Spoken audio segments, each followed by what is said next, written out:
Selamat pagi anak-anak sekalian yang terkasih, kelas 10 IPS 1 dan IPS 2. Kembali kita berjumpa di pelajaran geografi. Pada pertemuan kedua ini kita membahas bab 2, yaitu mengenai pemetaan. Ya, untuk penginderaan jauh dan sistem informasi geografi kita akan pelajari pada pertemuan selanjutnya. Nah, adapun KD 3.2 dan titik 4 kita bisa kalian baca.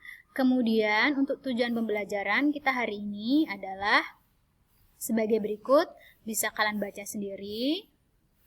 Nah, ini adalah 6 hal yang harus kalian kuasai atau pahami setelah kalian mempelajari materi hari ini.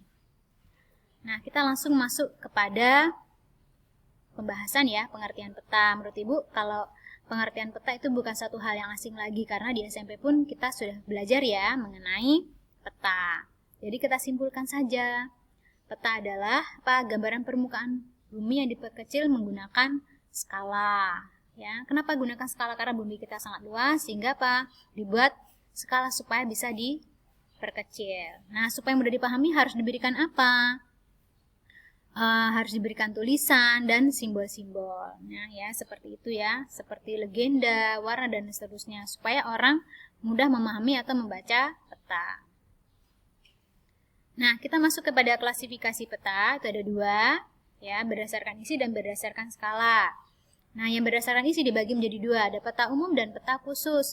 Kalau peta umum itu menggambarkan keadaan yang dipetakan secara umum, baik budaya maupun alamiah. Kalau budaya yang dibuat oleh tangan manusia, kalau yang alamiah itu dibuat oleh alam sendiri. Kalau budaya misalnya perumahan, jalan, jembatan, dan seterusnya. Kalau yang alamiah ya seperti pegunungan, sungai, lembah, bukit ya. Intinya Tuhan yang membuat. Nah, yang peta khusus ini adalah peta yang lebih menonjolkan pada simbol atau ada informasi khusus yang akan disampaikan. Jadi bedanya sangat jelas ya. Kalau ini penggambaran secara umum ya, secara umum. Kalau ini dari simbol tersebut kita mampu langsung memahami bahwa tujuan dari peta tersebut adalah menyampaikan informasi khusus, bukan informasi umum. Kalau ini informasi umum ya, kalau yang ini. Kalau informasi khusus sekarang lebih menonjolkan pada simbol. Nah, kita akan lihat secara langsung ya, pada contohnya. Nah, ini ada simbolnya atau tidak? Ya, simbol khusus ada ya. Ada simbol khusus yaitu batu bara, minyak bumi, dan seterusnya. Berarti disebut apa? Peta khusus. Nah, ini apa? Peta kepayang. Ini adalah gambaran secara umum, jadi termasuk apa? Peta umum. Ini juga peta umum, ini peta umum, nah ini peta khusus.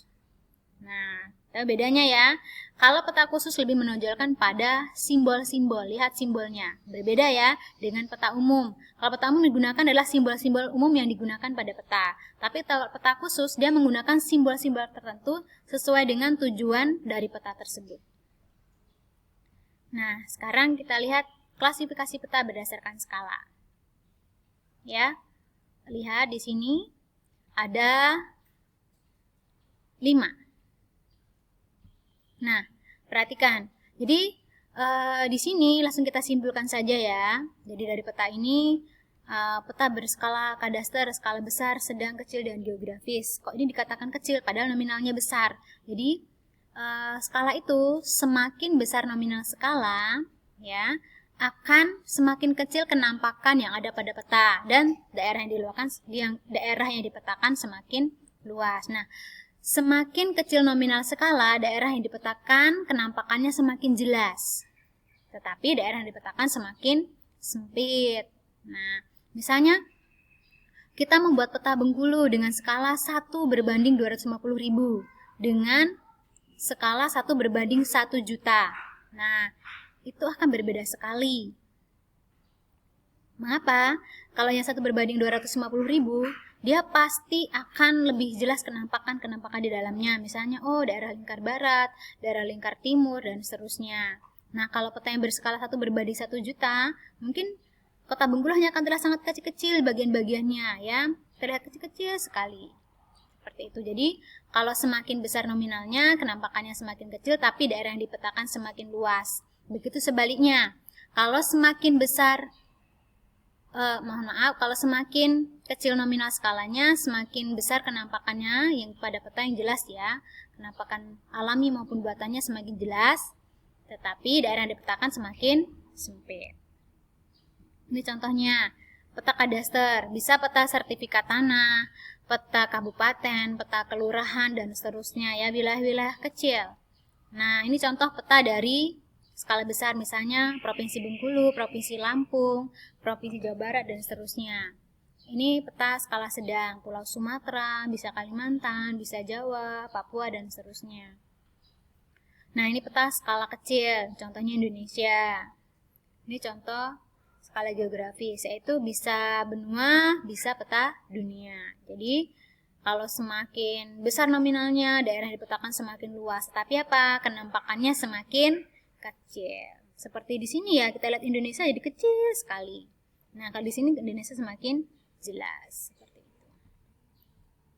Kemudian kita masuk pada komponen pada peta. Supaya mempermudah kita dalam membaca peta, itu harus ada komponen-komponen. Yang pertama judul. Jadi tujuannya bisa supaya jelas dilihat dari judul. Kemudian dari skalanya. Jadi tahu kita, oh berarti jarak sebenarnya dengan jarak pada peta sekian berbanding sekian. Seperti itu.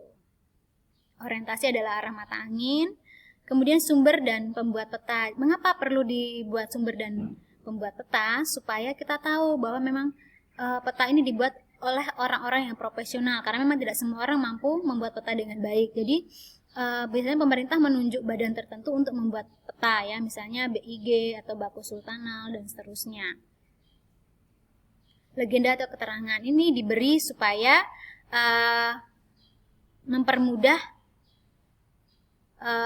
pembaca peta memahami simbol-simbol atau warna yang ada pada peta. Yang kelima ada simbol ya, bisa jalan, bisa kalian lihat nanti kita berikan contoh ya, garis tepi untuk mempermudah. Nah, insert ini untuk mempermudah kita untuk mengetahui daerah wilayah yang dipetakan. Misalnya kita memetakan Provinsi Bengkulu, nanti insertnya itu biasanya Pulau Sumatera, supaya apa? Pembaca tahu bahwa Provinsi Bengkulu berada di Pulau Sumatera.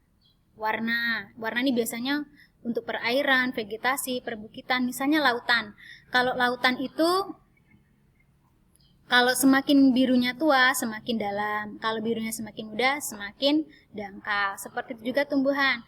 Kalau hijaunya semakin tua, berarti itu hutan lebat. Kalau hijaunya semakin muda, biasanya ada rumputan, semak belukar, dan seterusnya.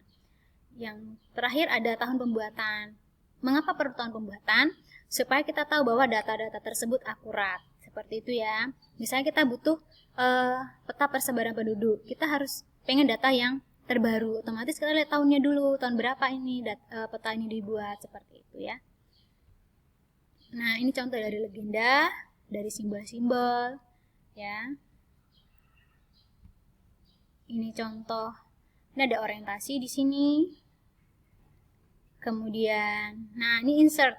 Ini Kalimantan, ini Indonesia. Jadi supaya orang tahu bahwa Kalimantan berada di Indonesia.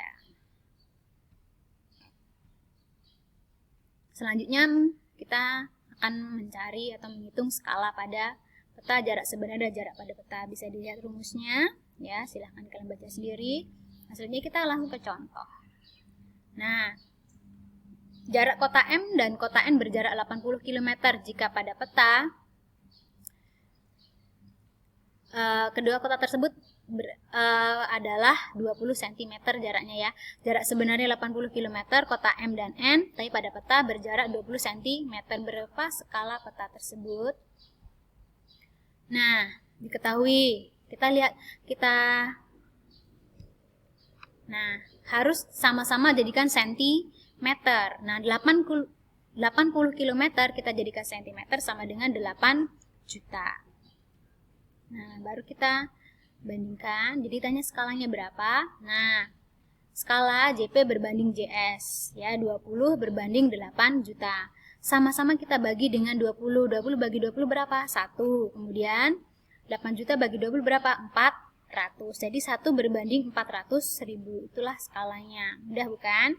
Nanti kalau misalnya Bu, saya masih susah menghitung skala, boleh nanti bertanya langsung dengan Ibu. Nah, jadi skalanya 1 berbanding 400. Kemudian kita menghitung jarak pada peta. Nah, jarak antara kota Y dan kota Z adalah 250 km. Berapa jarak antara kedua kota tersebut pada peta? Kita lihat ya. Kita jadikan sentimeter supaya mudah. Ya, nah, jarak sebenarnya dibagi skala. Jarak sebenarnya berapa? 25 juta sentimeter dibagi berapa? 10 juta. Hasilnya berapa? 22,5 cm. Jadi jarak kedua kota tersebut adalah 2,5 cm. Nah, kita menghitung jarak sebenarnya. Nah, jarak H ke I itu adalah 15 cm. Jika skalanya adalah 2.500.000, berapa jarak antar keduanya kota tersebut yang sesungguhnya, ya, jarak sebenarnya di lapangan. Jarak pada peta dikali skala. Kita lihat ya. Jadi jarak pada peta adalah 15 cm. Skalanya berapa? 1 berbanding 2.500.000, ya. Sama dengan 37.500 cm, ya. Kita jadikan kilometer menjadi 375 km. Itulah jarak sebenarnya. Seperti itu ya. Nah, kalau kalian menemukan rumus yang, Bu, kok rumusnya beda ya? Dari ketiga contoh tadi, kalau kalian menggunakan rumus yang ini, hasilnya juga akan sama. Menggunakan rumus yang ini juga hasilnya akan sama ya. Nanti kalau, Bu, pada rumus yang ini kok beda, kok yang di sana beda. Sebenarnya keduanya sama saja. Seperti itu ya. Ketika kita menggunakan kedua-duanya, hasilnya pun akan sama. Nah, sistem proyeksi. Sistem proyeksi ada klasifikasinya. Yang pertama berdasarkan bidangnya. Ya, ada sistem proyeksi azimutal. Nah, gambarnya seperti ini. Ini khusus untuk memetakan daerah kutub. Nah, lihat ya, dia segi 4. Ya, jadi untuk mengambil daerah kutub harus menggunakan sistem proyeksi azimutal. Kemudian ada silinder. Silinder ini khusus untuk memetakan daerah ekuator atau daerah-daerah yang dilalui oleh garis khatulistiwa atau garis astronomis. Bentuknya apa? Seperti tabung. Jadi, supaya mudah digambarkan, kalau yang daerah di tengah itu menggunakan proyeksi silinder.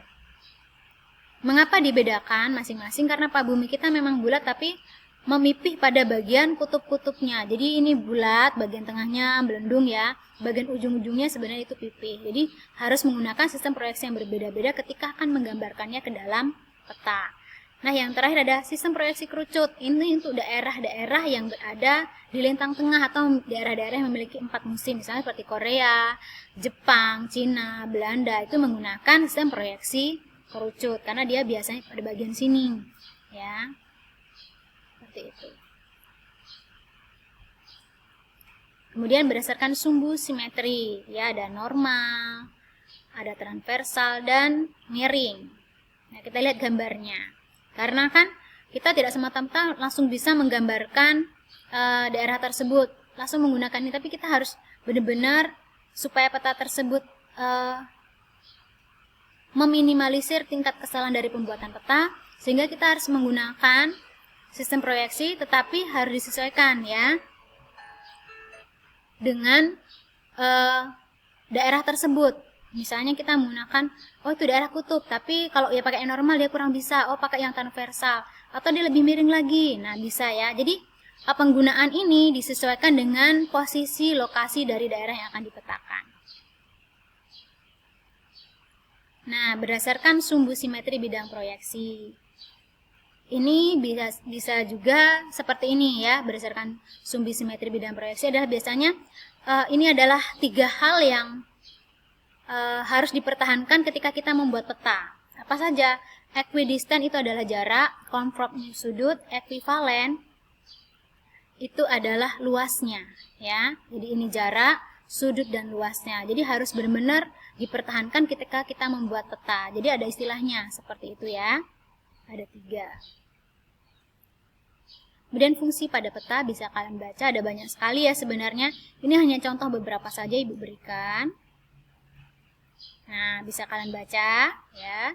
Nanti kalau kalian cari di sumber-sumber lain akan ada banyak sekali contoh-contoh yang lain ya, karena memang ada banyak sekali manfaat dari membuat peta